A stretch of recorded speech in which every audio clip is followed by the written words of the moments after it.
Welcome to the 17th and last lesson of To Kill a Mockingbird in this series of online lessons created for the students of St. Patrick's CBC in Kimberley, South Africa during the coronavirus lockdown.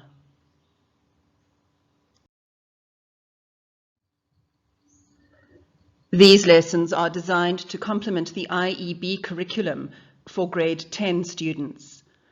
As we have struggled to adapt to online teaching and learning, our English department felt that we should contribute to the shared resources available on the World Wide Web as our contribution to fellow teachers and students. If you find these online lessons on Mockingbird useful, please subscribe to the channel, like the videos, and share with friends and colleagues. You'll need your copy of the novel for this lesson. We'll start from page 273 in the Heinemann Schools edition. As the novel concludes, focus on the following 4 points. 1. Bob Ewell is a coward. This ties in with the theme of courage. 2. We learn that not only is Tom Robinson a mockingbird, so is Boo Radley. 3. Scout grows up. She's able to process the events around her and respond in a mature way. And number 4, Scout willingly accepts the expected convention of Macomb, Alabama, as she acts like a grown woman when the circumstances demand it of her.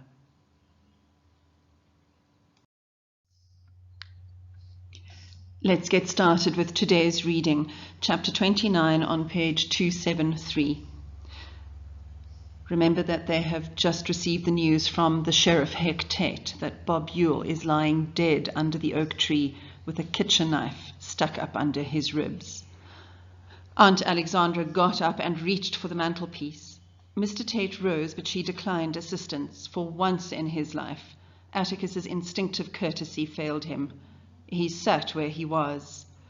Somehow I could think of nothing but Mr. Bob Ewell saying he'd get Atticus if it took him the rest of his life.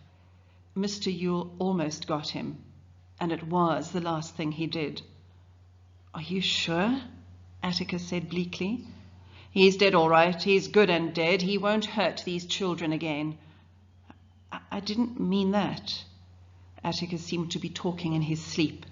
His age was beginning to show, his one sign of inner turmoil. The strong line of his jaw melted a little. One became aware of telltale creases forming under his ears. One noticed not his jet black hair, but the grey patches growing at his temples. Hadn't we better go to the living room?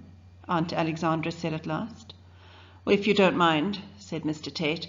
I'd rather us stay in here if it won't hurt Jem any. I want to have a look at his injuries while Scout tells us about it. Is it all right if I leave? I'm just one person too many in here. I'll be in my room if you want me, Atticus. Aunt Alexandra went to the door, but she stopped and turned. Atticus, I had a feeling about this tonight. This is my fault. I should have... You go ahead, Miss Alexandra. I know it's been a shock to you, and don't you fret yourself about anything. Why, if we followed our feelings all the time, we'd be like cats chasing their tails. Miss Scout, see if you can tell us what happened while it's still fresh in your mind. You think you can? Did you see him following you? I went to Atticus and felt his arms go around me. I buried my head in his lap. We started home.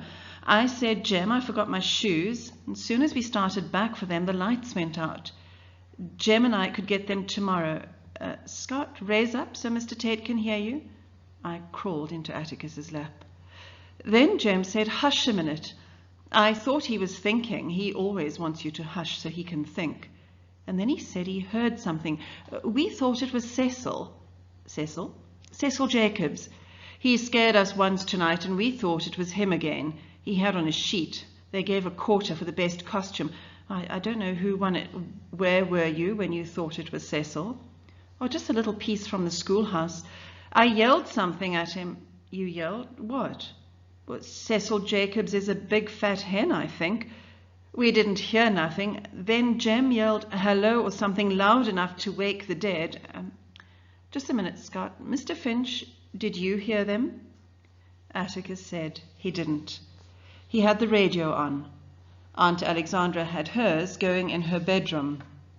He remembered because she told him to turn his down a bit so she could hear hers. Atticus smiled. I always play a radio too loud. I wonder if the neighbours heard anything. Oh, I doubt it. Heck, most of them listen to their radios or go to bed with the chickens. Maudie Atkinson may have been up, but I doubt it. Well, go ahead, Scott. Well, after Jem yelled, we walked on. Mr. Tate, I was shut up in my costume, but I could hear it myself then. Footsteps, I mean. They walked when we walked and stopped when we stopped. Jem said he could see me because Mrs. Crenshaw put some kind of shiny paint on my costume. I was a ham. How's that? Atticus described my role to Mr. Tate, plus the construction of my garment. You should have seen her when she came in. It was crushed to a pulp. Well, I wondered why he had those marks on him. His sleeves were perforated with little holes.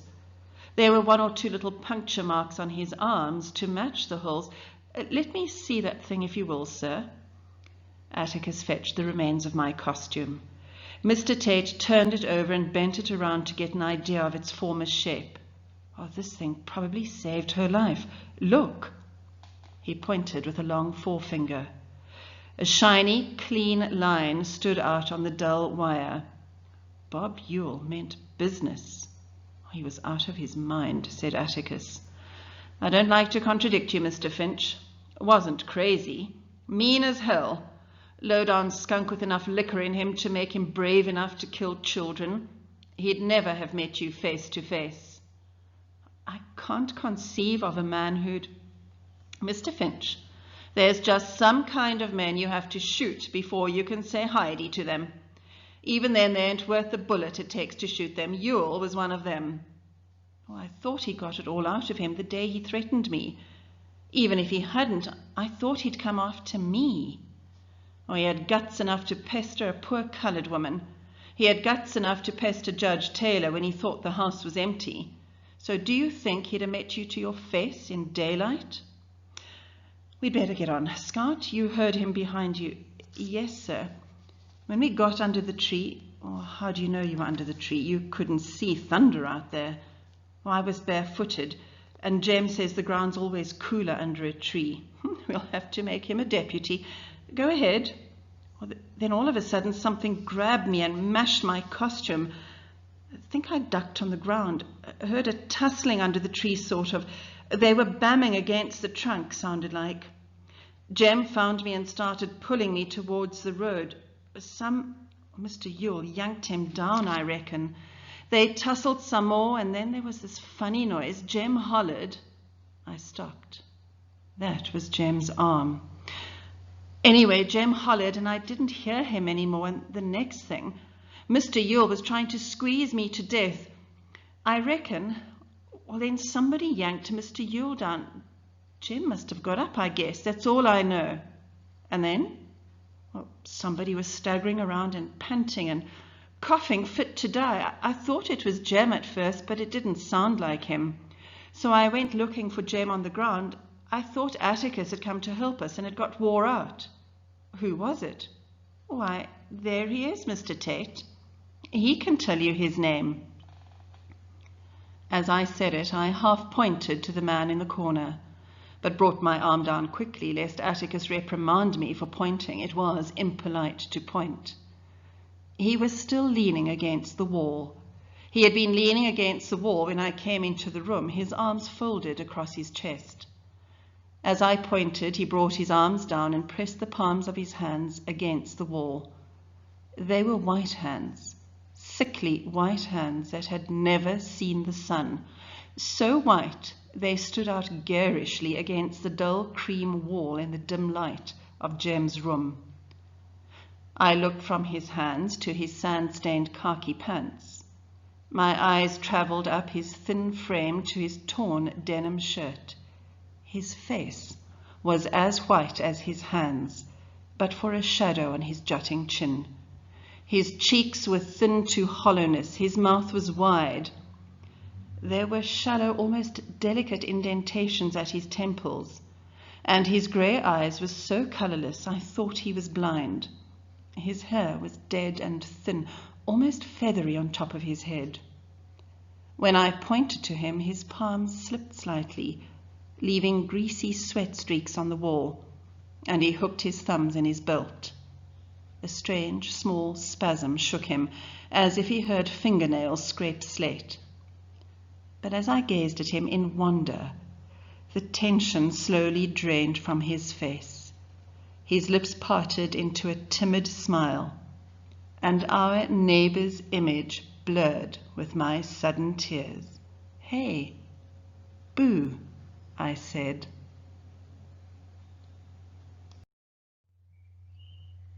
"Mr. Arthur, honey," said Atticus, gently correcting me. "Jean Louise, this is Mr. Arthur Radley. I believe he already knows you." If Atticus could blandly introduce me to Boo Radley at a time like this, well, that was Atticus.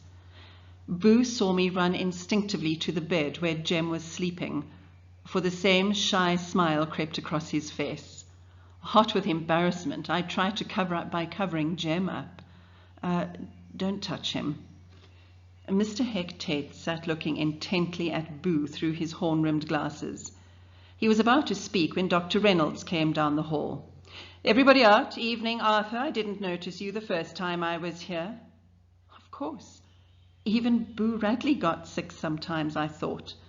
But on the other hand, I wasn't sure. Dr. Reynolds was carrying a big package wrapped in newspaper. He put it down on Jem's desk and took off his coat. "You're quite satisfied he's alive now?" "Tell you how I knew. When I tried to examine him, he kicked me. I had to put him out good and proper to touch him. So, scat." Heck, let's go out on the front porch. There are plenty of chairs out there, and it's still warm enough." I wondered why Atticus was inviting us to the front porch instead of the living room. And then I understood. The living room lights were awfully strong. We filed out, first Mr. Tate, Atticus waiting at the door for him to go ahead of him, and then he changed his mind and followed Mr. Tate. People have a habit of doing everyday things, even under the oddest conditions. I was no exception. "Come along, Mr. Arthur," I heard myself saying. "You don't know the house real well. I'll just take you to the front porch, sir." He looked down at me and nodded. I led him through the hall and past the living room. "Won't you have a seat, Mr. Arthur? This rocking chair is nice and comfortable." My small fantasy about him was alive again. He would be sitting on the porch. "Right pretty spell we're having, isn't it, Mr. Arthur?" "Yes, a right pretty spell." Feeling slightly unreal, I led him to the chair farthest from Atticus and Mr. Tate. It was in deep shadow. Boo would feel more comfortable in the dark. Atticus was sitting in the swing, and Mr. Tate was in a chair next to him. The light from the living room windows was strong on them. I sat beside Boo. "Well, Heck," Atticus was saying, "I guess the thing to do—" Good Lord, I'm losing my memory. Jem's not quite 13. No, he's already 13. I can't remember. Anyway, it'll come before county court. What will, Mr. Finch? Well, of course, it was clear-cut self-defense, but I'll have to go to the office and hunt. Mr. Finch, do you think Jem killed Bob Ewell? Do you think that? Well, you heard what Scout said. There's no doubt about it. She said Jem got up and yanked him off her. He probably got hold of Ewell's knife somehow in the dark. We'll find out tomorrow. Mr. Finch, hold on. Jem never stabbed Bob Ewell. Heck, it's mighty kind of you, and I know you're doing it from the good heart of yours, but don't start anything like that. Well, like what? I'm sorry if I spoke sharply, Heck, but nobody's hushing this up. I don't live that way. Nobody's going to hush anything up, Mr. Finch. Mr. Tate's voice was quiet, but his boots were planted so solidly on the porch floorboards, it seemed that they grew there. A curious contest, the nature of which eluded me, was developing between my father and the sheriff. It was Atticus's turn to get up and go to the edge of the porch. Heck, you haven't said it, but I know what you're thinking. Thank you for it. Jean Louise, you said Jem yanked Mr. Yule off you. Yes, sir, that's what I thought. See there, Heck? Thank you from the bottom of my heart, but I don't want my boy starting out with something like this over his head.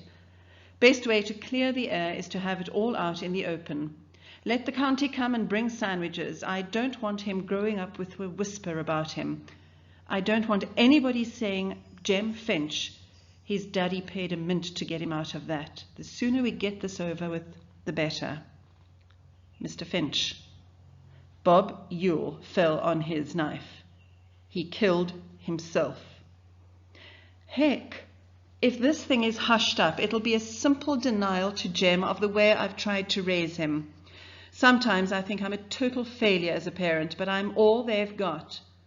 Before Jem looks at anyone else, he looks at me, and I've tried to live so I can look squarely back at him. If I connived at something like this, frankly, I couldn't meet his eye, and the day I can't do that, I'll know I've lost him. I don't want to lose him and Scout, because they're all I've got. Mr. Finch. Bob Yule fell on his knife. I can prove it. Heck, can't you even try to see it my way? You've got children of your own, but I'm older than you. When mine are grown, I'll be an old man if I'm still around, but right now if they don't trust me, they won't trust anybody. Jem and Scout know what happened. If they hear of me saying downtown something different happened, heck, I won't have them anymore. I can't live one way in town and another way in my home. Mr. Tate rocked on his heels and said patiently, he'd flung Jem down. He stumbled over a root under that tree and, look, I can show you. Mr. Tate reached in his side pocket and withdrew a long switchblade knife. As he did so, Dr. Reynolds came to the door. The son, deceased, is under that tree, Doctor, just inside the schoolyard. Got a flashlight? Better have this one. Oh, I can ease around and turn my car lights on, said Dr. Reynolds. But he took Mr. Tate's flashlight. Jem's all right. He won't wake up tonight. I hope so. Don't worry. That's the knife that killed him, Heck? No, sir. Still in him. Looks like a kitchen knife from the handle. Ken ought to be there with a hearse by now, Doctor. Night. Mr. Tate flicked open the knife. It was like this. He held the knife and pretended to stumble. As he leaned forward, his left arm went down in front of him. See there? Stabbed himself through that soft stuff between his ribs. His whole weight drove it in. Scout's 8 years old. She's too scared to know exactly what went on. You'd be surprised, Atticus said grimly. I'm not saying she made it up. I'm saying she was too scared to know exactly what happened. It was mighty dark out there, black as ink. It would take somebody mighty used to the dark to make a competent witness. I won't have it. God damn it. I'm not thinking of Jem. When Mr. Tate spoke again, his voice was barely audible. Mr. Finch, I hate to fight you when you're like this. You've been under a strain tonight no man should ever have to go through. Why you ain't in the bed from it, I don't know. But I do know that for once you haven't been able to put two and two together. And we've got to settle this tonight because tomorrow will be too late. Bob Yule has got a kitchen knife in his craw.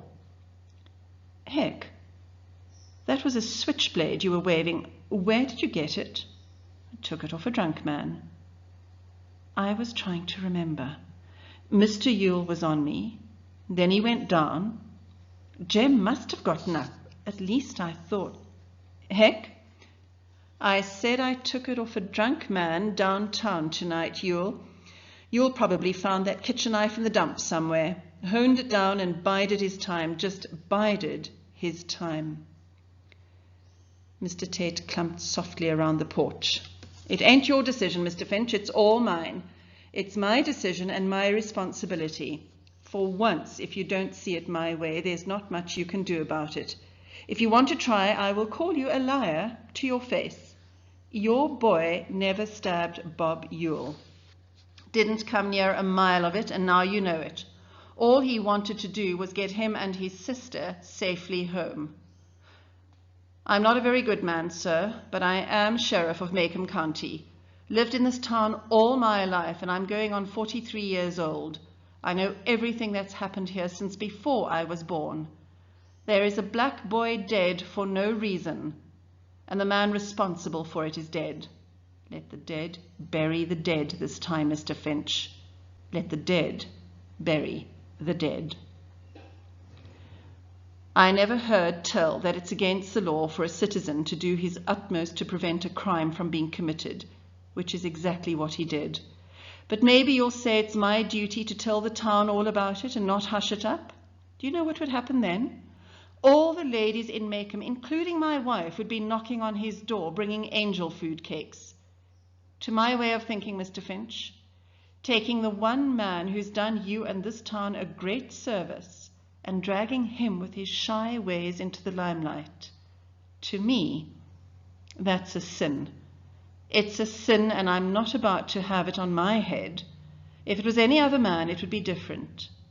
But not this man, Mr. Finch. I may not be much, Mr. Finch, but I'm still Sheriff of Macomb County. And Bob Ewell fell on his knife. Good night, sir. Atticus sat looking at the floor for a long time. Finally, he raised his head. Scott? Mr. Ewell fell on his knife. Can you possibly understand? Yes, sir, I understand. Mr. Tate was right. What do you mean? Well, it'd be sort of like shooting a mockingbird, wouldn't it? Atticus put his face in my hair and rubbed it.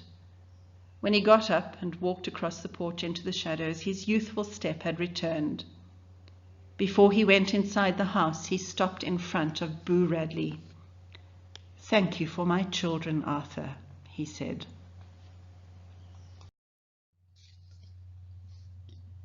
When Boo Radley shuffled to his feet, light from the living room windows glistened on his forehead. Every move he made was uncertain, as if he were not sure his hands and feet could make proper contact with the things he touched. He coughed his dreadful railing cough and was so shaken he had to sit down again. His hand searched for his hip pocket, and he pulled out a handkerchief. He coughed into it, and then he wiped his forehead. Once more he got to his feet. He turned to me and nodded towards the front door. You'd like to say good night to Jem, wouldn't you, Mr. Arthur? Come right in. I led him down the hall. Aunt Alexandra was sitting by Jem's bed. Come in, Arthur. He's still asleep. Dr. Reynolds gave him a heavy sedative. Jean-Louise, is your father in the living room? Yes, ma'am, I think so. I'll just go speak to him a minute. Boo had drifted to a corner of the room where he stood with his chin up, peering from a distance at Jem. I took him by the hand, a hand surprisingly warm for its whiteness. I tugged him a little, and he allowed me to lead him to Jem's bed. Dr. Reynolds had made a tent-like arrangement over Jem's arm to keep the cover off, I guess, and Boo leaned forward and looked over it. An expression of timid curiosity was on his face, as though he had never seen a boy before. His mouth was slightly open, and he looked at Jem from head to foot. Boo's hand came up, but he let it drop to his side. Oh, you can pet him, Mr. Arthur. He's asleep. You couldn't if he was awake, though. He wouldn't let you. Go ahead. Boo's hand hovered over Jem's head. Go on, sir. He's asleep. His hand came down lightly on Jem's hair. I was beginning to learn his body English. His hand tightened on mine, and he indicated that he wanted to leave. I led him to the front porch where his uneasy steps halted. He was still holding my hand, and he gave no sign of letting me go. Will you take me home? He almost whispered it, in the voice of a child afraid of the dark. I put my foot on the top step and stopped. I would lead him through our house, but I would never lead him home. Mr. Arthur, bend your arm down there, like that. That's right, sir. I slipped my hand into the crook of his arm. He had to stoop a little to accommodate me, but if Miss Stephanie Crawford was watching from her upstairs window, she would see Arthur Radley escorting me down the sidewalk as any gentleman would do. We came to the street light on the corner, and I wondered how many times Dill had stood there, hugging the fat pole, watching, waiting, hoping. I wondered how many times Jem and I had made this journey. But I entered the Radley front gate for the second time in my life. Boo and I walked up the steps to the porch. His fingers found the front doorknob. He gently released my hand, opened the door, went inside and shut the door behind him. I never saw him again. Neighbors bring food with death and flowers with sickness and little things in between. Boo was our neighbor. He gave us 2 soap dolls, a broken watch and chain, a pair of good luck pennies, and our lives. But neighbors give in return.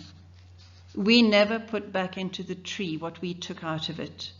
We had given him nothing, and it made me sad. I turned to go home. Streetlights winked down the street all the way to town. I'd never seen our neighborhood from this angle. There was Miss Maudie's, Miss Stephanie's. There was our house. I could see the porch swing. Miss Rachel's house was beyond us, plainly visible. I could even see Mrs. Dubose's. I looked behind me. To the left of the brown door was a long, shuttered window. I walked to it, stood in front of it, and turned around. In daylight, I thought, you could see to the post office corner. Daylight. In my mind, the night faded. It was daytime and the neighborhood was busy. Miss Stephanie Crawford crossed the street to tell the latest to Miss Rachel. Miss Maudie bent over her azaleas. It was summertime, and 2 children scampered down the sidewalk towards a man approaching in the distance. The man waved, and the children raced each other to him.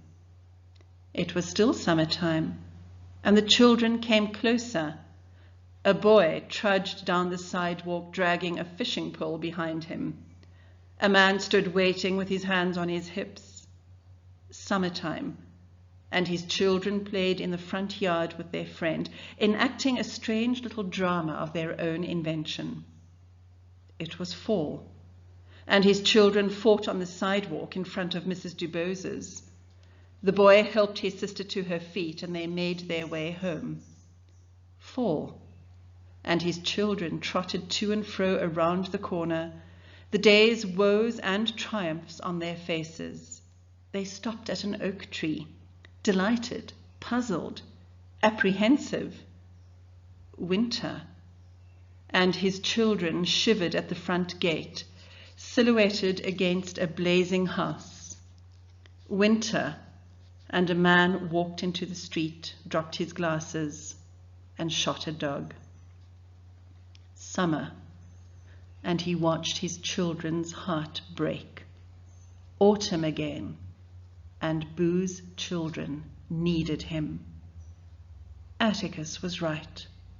One time he said, you never really know a man until you stand in his shoes and walk around in them.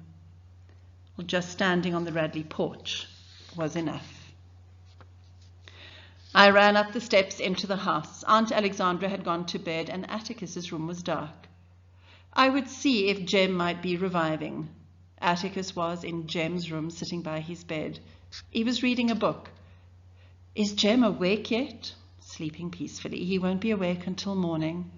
Oh, are you sitting up with him? Oh, just for an hour or so. Go to bed, Scout. You've had a long day. Well, I think I'll stay with you for a while. Suit yourself. What you reading? Oh, something of Jem's. It's called The Grey Ghost. Why'd you get that one? Oh, honey, I don't know. I just picked it up. One of the few things I haven't read. Oh, read it out loud, please, Atticus. It's real scary. No, you've had enough scaring for a while. This is to Atticus. I wasn't scared. Leastways, not till I started telling Mr. Tate about it. Jem wasn't scared. Asked him and he said he wasn't. Besides, nothing's real scary except in books. Atticus took his thumb from the middle of the book and turned back to the first page. I moved over and leaned my head against his knee. The Grey Ghost by Secretary Hawkins, Chapter 1.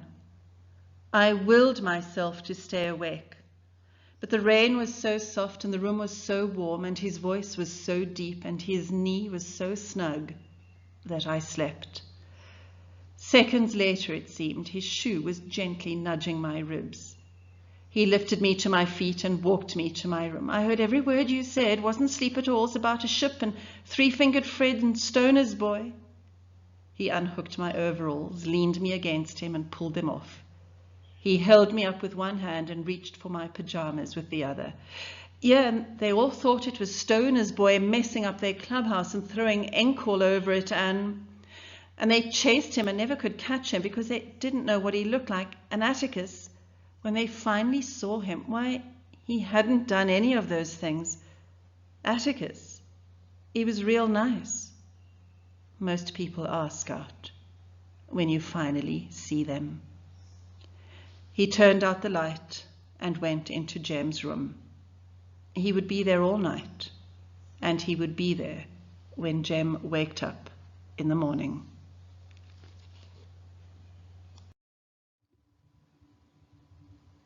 Remember those 4 points that we paused to consider at the beginning of this lesson? The resolution of the novel informs us why Boo Radley has stayed indoors for so many years. As an innocent, he is unable to deal with the chaos and sadness of the outside world. The only time that he leaves his house is to help others. Killing Bob Ewell is wrong, but it is done from a place of deep compassion and understanding. The title of the novel is now fully understood. It would be a sin to drag Boo into the limelight that would result from a trial.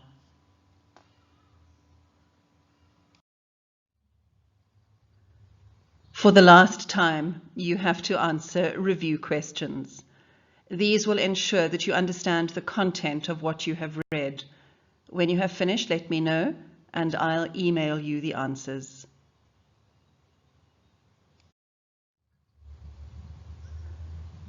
As your final written work for this novel, I would like you to complete this page, indicating your response to the last chapters of this wonderful novel.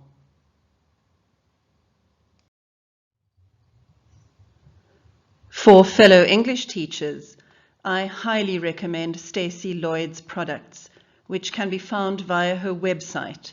The URL is shown on the screen. Most of the worksheets that I used in these online lessons were adapted from the materials prepared by Stacey. For South African teachers, there is a local connection, as she studied at UCT and did her prac teaching in Cape Town. And I've also discovered that she is married to the son of one of my favorite high school teachers, Mrs. Monica Lloyd, who taught me maths at Wynberg Girls High in the late 1970s.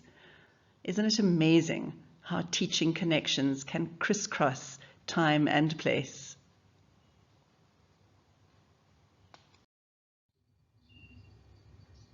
That's it. Our work on this extraordinary novel is done. It's now up to you. Prepare well for the exam, in which you'll have to write a literary essay on the novel. If you have worked diligently throughout these online lessons, you are already more than halfway done with your exam preparation. Good luck with your studies, everyone.